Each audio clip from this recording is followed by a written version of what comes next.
Hello दोस्तों, reader books club में आपका फिर से स्वागत है। आज हम बात करने वाले एक बहुत ही अमेजिंग बुक के बारे में जिसका नाम है द अल्केमिस्ट, जिसे पॉलो कोएल्हो ने लिखा है। इस वीडियो में हम एक चरवाही की कहानी शेयर करने वाले हैं जिसका नाम था सैंटियागो। वो अपने झुंड के साथ एक खाली चर्च में पहुंचा। उसने वहीं रात बिताने का फैसला लिया। उसने अपनी जैकेट से फर्श पर झाड़ू लगाई और उस किताब का तकिया बनाकर लेट गया जिसे उसने अभी अभी पढ़ना खत्म किया था। उसने खुद से कहा कि उसे मोटी किताबें पढ़ना शुरू करना होगा क्योंकि वो लंबे समय तक चलती हैं और ज्यादा आरामदायक तकिया बनती हैं। उस रात उसको वही सपना आया जो एक हफ्ते पहले उसे आया था और एक बार फिर वो उसके खत्म होने से पहले ही उठ गया।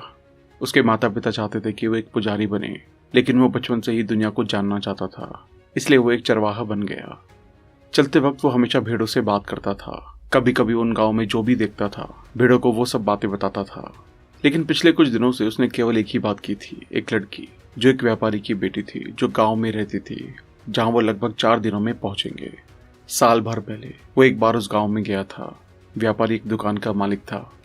सूरज को देखते हुए उसने अनुमान लगाया कि वो दोपहर से पहले तारीफा पहुंच जाएगा।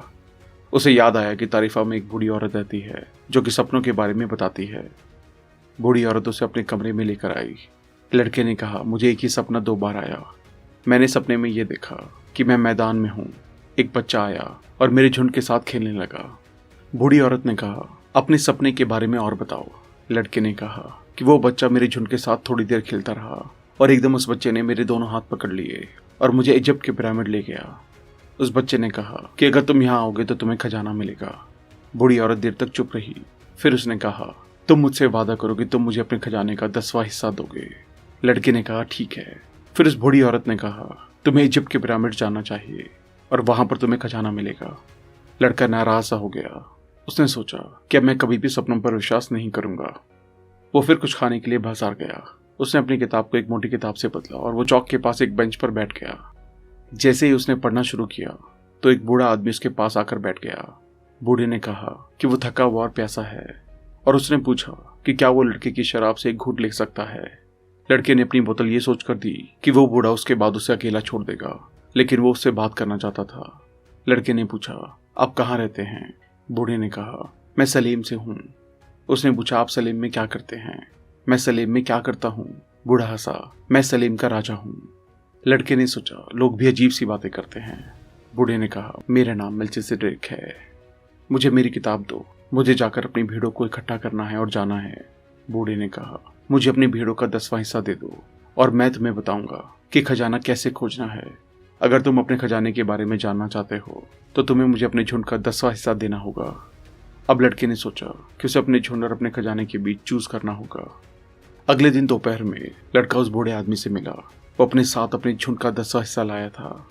लड़के के दोस्त ने तुरंत सभी भेड़ें खरीद ली। उसने कहा कि उसने हमेशा एक चरवाहा बनने का सपना देखा था। बूढ़े ने कहा, खजाने को खोजने के लिए तुम्हें संकेतों का पालन करना होगा। भगवान ने सभी के लिए रास्ता तैयार किया है, तुम्हें बस उन संकेतों को पढ़ना है जो उसने आपके लिए छोड़े हैं। बूढ़े ने अपनी थैली खोली और लड़के को एक सफेद पत्थर और एक काला पत्थर दिया। उन्हें उरिम और थुमिम कहा जाता है। काला हाँ और सफेद नहीं का साइन था। जब तुम्हें संकेतों को पढ़ने में दिक्कत होगी तो ये पत्थर ऐसा करने में तुम्हारी मदद करेंगे। हमेशा एक क्वेश्चन पूछना। फिर वो चला गया। लड़का टैंगियर पहुंचा और यहाँ से उसकी यात्रा शुरू होती है। वो फिर एक बार में चला गया और फिर उसके पास एक अनजान लड़का आकर बैठ गया और उसने लड़की से बातचीत शुरू कर दी। तब लड़के ने उसे कहा कि उसे पिरामिड तक जाने की जरूरत है। लड़के ने पूछा, मैं चाहता हूँ कि आप मुझे वहां ले जाएं। अगर आप ये कर सकते हैं तो मैं आपको अपने गाइड के रूप में पैसा दे सकता हूँ। क्या आपके पास कोई आइडिया है कि वहां कैसे पहुंचा जाए? नए लड़के ने कहा, आपको पूरे सहारा डेजर्ट को पार करना होगा और ऐसा करने के लिए आपको पैसे की जरूरत है। मुझे ये जानने की जरूरत है कि क्या आपके पास पैसे हैं। लड़के ने सोचा कि ये एक अजीब सा सवाल था। उसने अपने पाउच से पैसे निकाले और नए लड़के को दिखाए। लड़के ने अपने नए दोस्त पर भरोसा किया।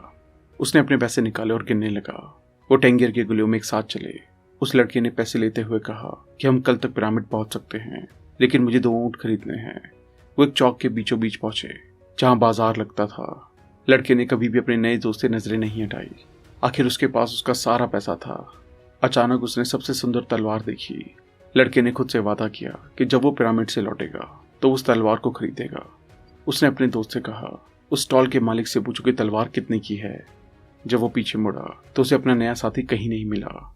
वो वहीं रुका रहा और अपने दोस्त का इंतजार करता रहा, लेकिन उसका नया दोस्त नहीं आया। क्रिस्टल व्यापारी दिन के साथ जाग गया और उसे फिर से चिंता महसूस हुई जो वो हर सुबह महसूस करता था। वो 30 साल से एक ही जगह पर था, एक पहाड़ी की चोटी पर एक दुकान जहाँ कुछ ही ग्राहक आते थे। एक समय था जब वहाँ बहुत से लोग उसकी दुकान के बारे में जानते थे, अरब व्यापारी, फ्रेंच लोग। लेकिन जैसे जैसे समय बदला, पड़ोसी दूर चले गए और पहाड़ी पर कुछ ही दुकानें रह गई। लेकिन क्रिस्टल व्यापारी के पास कोई चारा नहीं था। उसने अपने जीवन के 30 साल क्रिस्टल के टुकड़े खरीदने और बेचने में गुजारे थे और अब कुछ और करने में बहुत देर हो चुकी थी। लड़के ने कहा, अगर तुम चाहो तो मैं खिड़की के उन शीशों को साफ कर सकता हूँ, बदले में आप मुझे खाने के लिए कुछ दे सकते हैं। जैकेट निकालकर वो शीशा साफ करने लगा। आधे घंटे में उसने खिड़की के सारे शीशे साफ कर दिए थे। जब उसने सफाई पूरी कर ली तो उसने उस आदमी से कुछ खाने को कहा। क्रिस्टल व्यापारी ने कहा, चलो चलते हैं और कुछ दोपहर का खाना खाते हैं। व्यापारी ने पूछा, क्या आप मेरे लिए काम करना चाहते हैं?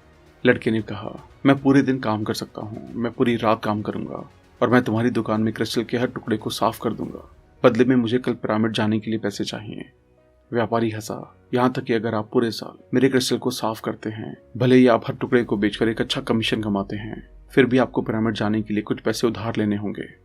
यहाँ और वहाँ के बीच हजारों किलोमीटर का रेगिस्तान है। लड़के ने कहा, मैं तुम्हारे लिए काम करूंगा। और एक लंबी चुप्पी के बाद लड़के ने कहा, मुझे कुछ भेड़ खरीदने के लिए पैसे चाहिए। लड़का लगभग 1 महीने से क्रिस्टल व्यापारी के लिए काम कर रहा था। उस सुबह उसने कुछ कैलकुलेशन की थी।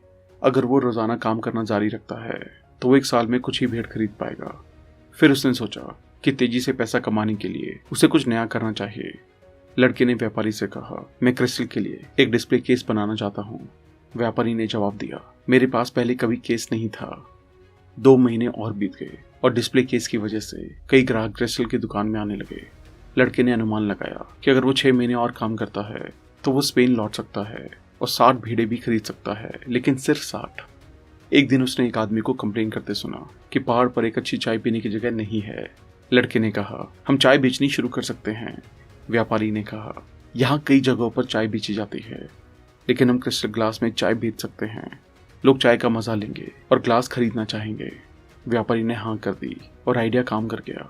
सब लोग पहाड़ चढ़कर चाय पीने लगे। लड़का सुबह से पहले उठ गया। 11 महीने और 9 दिन हो चुके थे जब लड़के ने पहली बार अफ्रीकन कॉन्टिनेंट पर पैर रखा था। लड़के के पास पैसे का एक बंडल था। उसके पास इतना पैसा था कि वो उनसे 120 भेड़ें, वापसी की टिकट और अफ्रीका की चीजें अपने देश में इंपोर्ट कराने के लिए लाइसेंस खरीदने के लिए बहुत था। लड़के ने कहा, मैं आज जा रहा हूँ, मेरे पास उतना पैसा है जो मुझे अपनी भेड़ खरीदने के लिए चाहिए। क्या आप मुझे आशीर्वाद देंगे? व्यापारी ने कहा, आपने मेरी मदद की है, मुझे आप पर गर्व है। लड़के ने खुद से कहा, लेकिन मैं उन खेतों में वापस जा रहा हूँ जिन्हें मैं जानता हूँ, अपनी झुंड की फिर से देखभाल करने के लिए। लेकिन वो अब अपने फैसले से खुश नहीं था। एक सपने को पूरा करने के लिए उसने पूरे 1 साल तक काम किया था और वो सपना कम जरूरी होता जा रहा था। लड़के ने सोचा, मैं हमेशा एक चरवाहा बनकर वापस जा सकता हूँ।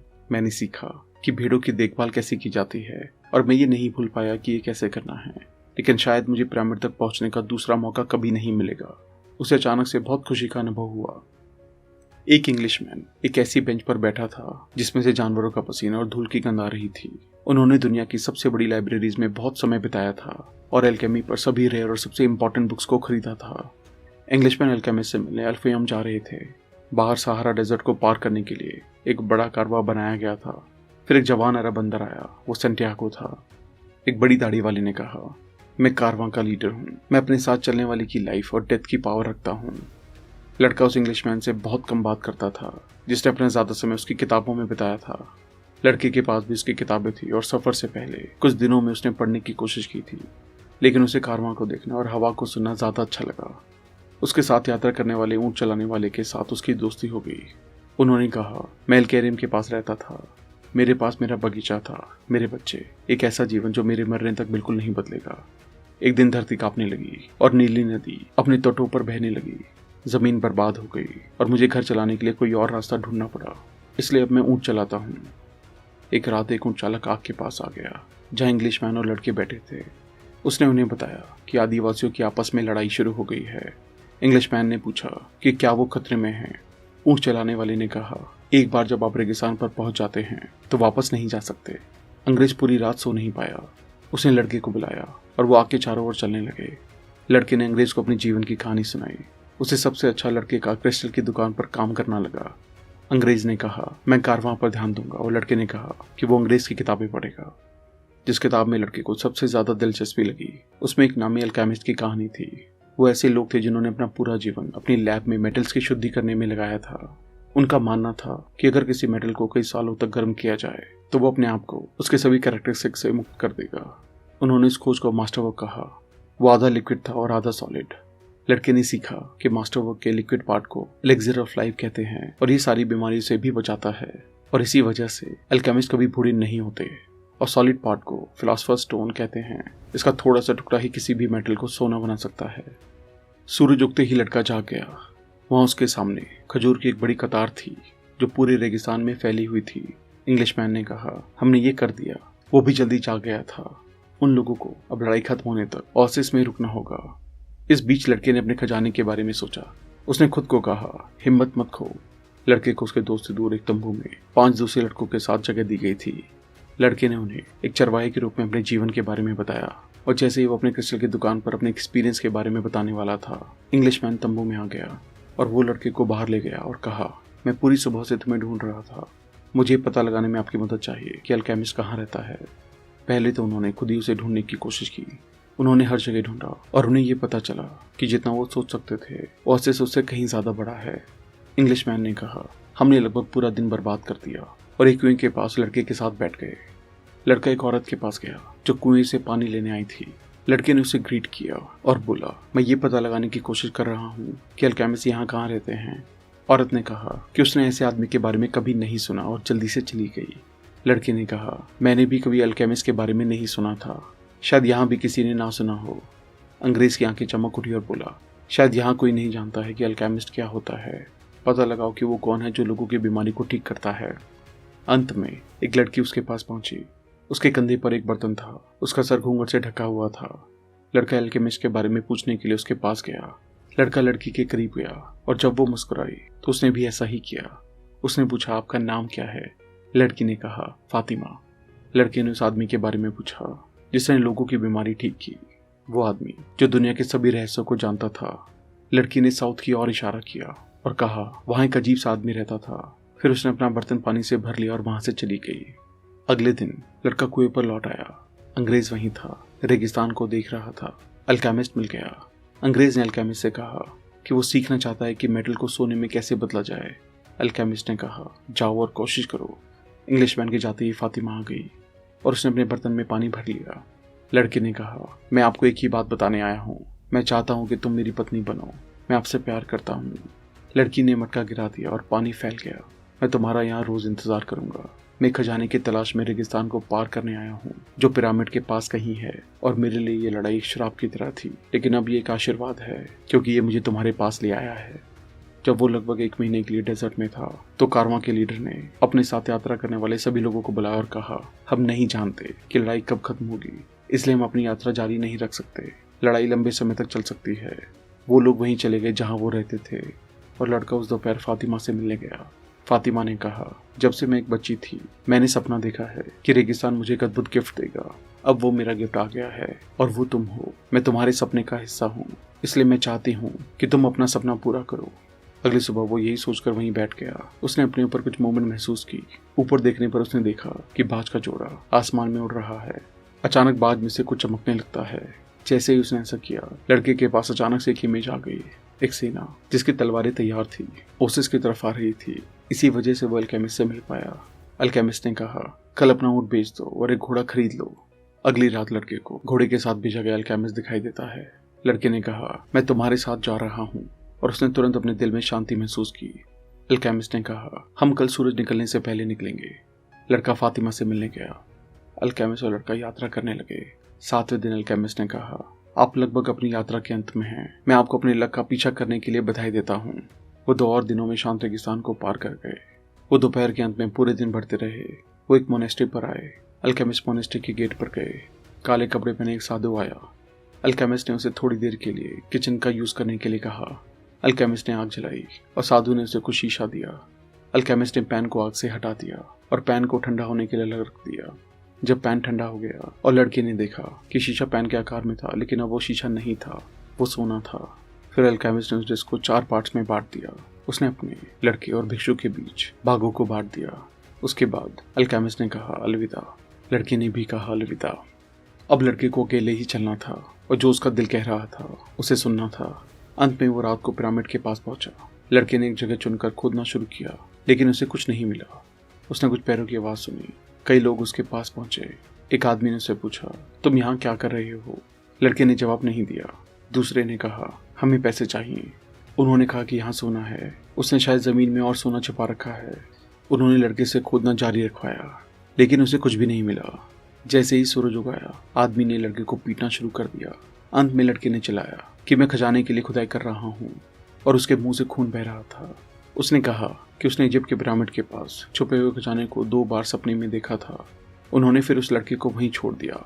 उस ग्रुप का जो लीडर था वो लड़के के पास आया और कहा, तुम सीखोगे कि एक आदमी को इतना पागल नहीं होना चाहिए। 2 साल पहले इसी जगह पर मुझे भी बार बार सपना आ रहा था। मैंने सपना देखा कि मैं स्पेन के गांव में यात्रा करूं और एक बर्बाद चर्च की तलाश करूं जहां चरवाहा और उसकी भेड़ें सोई हों। सपने में मुझसे कहा गया था कि अगर मैं वहां खोदूंगा तो मुझे एक छिपा हुआ खजाना मिलेगा, लेकिन मैं इतना पागल नहीं हूं कि पूरे रेगिस्तान को एक सपने पर विश्वास करके पार करूं। और वो गायब हो गए। लड़का खड़ा हो गया और पिरामिड को फिर से देखा। उसका दिल खुशी से झूम उठा, क्योंकि वो अब जानता था कि खजाना कहाँ है। फिर लड़का एक छोटे से टूटे चर्च में पहुंचा और खुदाई के बाद उसे वहां से खजाना मिला। और जैसा कि उसने वादा किया था, उसने अपने खजाने का 10वां हिस्सा उस बूढ़ी औरत को दे दिया और फातिमा के पास चला गया और कहानी खत्म हो गई। तो इस गजब की कहानी से 4 लर्निंग जो मुझे लगता है काफी जरूरी है। खजाना वही है जहां आप हो, मतलब आपके अंदर, लेकिन ये पता करने के लिए आपको बाहर जाना होगा। अपने दिल की सुनो और कभी मत रुको। सेंटियागो के साथ बुरा हुआ, लेकिन उसने कभी हार नहीं मानी और आगे बढ़ता रहा। जिंदगी की सच्चाई है कि 7 बार गिरने के बाद 8 बार उठो, जैसा कि सेंटियागो ने किया। हम थोड़े से ही फेलियर देखने पर हम हार मान लेते हैं, लेकिन हमें ऐसा नहीं करना चाहिए। हमें सेंटियागो की तरह गिरकर उठना चाहिए और अपने गोल का पीछा करना चाहिए। हम ये समझ ही नहीं पाते हैं कि प्यार की इंस्पिरेशन की तरह वो हमारे लक्ष्य तक जाने में हमें कभी नहीं रोकेगा। और जो हमसे सच्चा प्यार करते हैं और हमारा भला चाहते हैं, वो हमें हमारे लक्ष्य के पास जाने के लिए कभी नहीं रोकेंगे। थैंक यू दोस्तों। आई होप ये वीडियो आपको पसंद आई होगी। आई होप आप इस किताब के सभी लेसन को अपनी लाइफ में अपनाकर अपनी लाइफ को और भी बेहतर तरीके से जी पाएंगे। आप इस बुक को ऑर्डर करके और भी डिटेल में पढ़ सकते हैं। लिंक डिस्क्रिप्शन में दिया गया है। अगर आपने अब तक हमारे चैनल को सब्सक्राइब नहीं किया है तो इमीडिएटली चैनल को सब्सक्राइब, वीडियो को लाइक और कमेंट भी कर दें। इससे हमारा मोटिवेशन कंसिस्टेंटली बढ़ता है। आप हमें हमारे इंस्टाग्राम, फेसबुक, टेलीग्राम और ट्विटर पर भी फॉलो करें। अगर आप हमसे कोलैबोरेशन या प्रमोशन में हेल्प लेना चाहते हैं तो हमें ईमेल करें। अगर आपको लगता है ये वीडियो दूसरों को भी लाइफ में हेल्प कर सकती है तो सबके साथ इसे शेयर भी करें। जल्दी मिलेंगे और भी बेहतर वीडियो के साथ। Thank you so much.